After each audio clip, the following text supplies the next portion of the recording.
but want to transition to a very important conversation with regards to the years-long fight in the sports world now coming to a historic conclusion as the U.S. Soccer Federation agrees to an equal pay deal for its women's and men's national teams. Joining us to discuss more of this is Yahoo Finance's Josh Schafer. Josh, break down the agreement for us.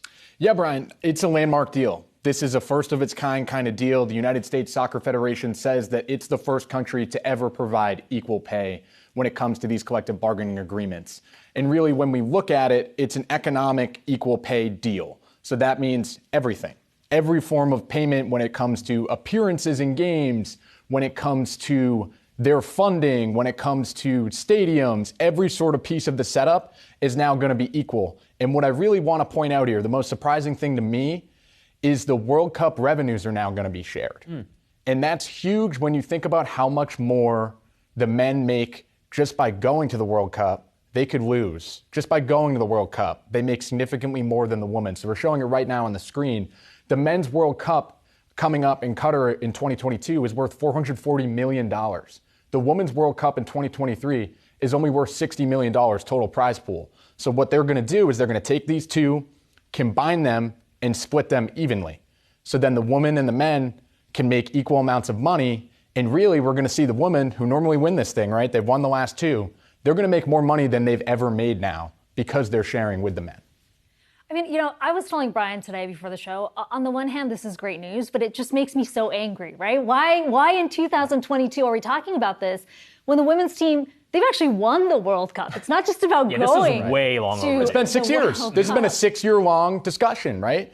And so I think that's a big part of it, Akiko, is people are a little frustrated. And something that I like to point out when we talk about this is what comes next, now that we're here where we really should be, what comes next for the NWSL and U.S. women's soccer in America? And I think what we're going to see is hopefully that transition to their league, the National Women's Soccer League, where all these players that we fall in love with over the summer and then kind of disappear out of the spotlight, hopefully they can kind of carry this into what they're doing. They recently, I talked to the NWSL commissioner, Jessica Berman. They're very bullish on their sponsorship programs right now. They just signed a new deal for their first pay equity deal, $1 million prize pool for a tournament next year that matches the MLS.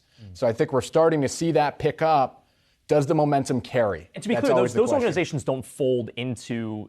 How do they fold into the soccer federation? Is it kind of they're directly run by that, or but the NWSL and the MLS? Right, in the MLS, yeah. No, they're not directly. So they're independent. Yes, so they're independent, right? But then the big thing too, part of this that the U.S. Soccer Federation said that they'll be considering is the NWSL scheduling moving forward, because a big piece of when we talk about Olympics or any World Cup. How does that impact the league from a scheduling standpoint? Before the NWSL wasn't considered as much. Now they're going to consider them a little bit more in scheduling. Really quickly, Josh, how much of this do you think sets a precedent for some other sports leagues? I think it's probably going to, right? I think women's soccer was the easiest one.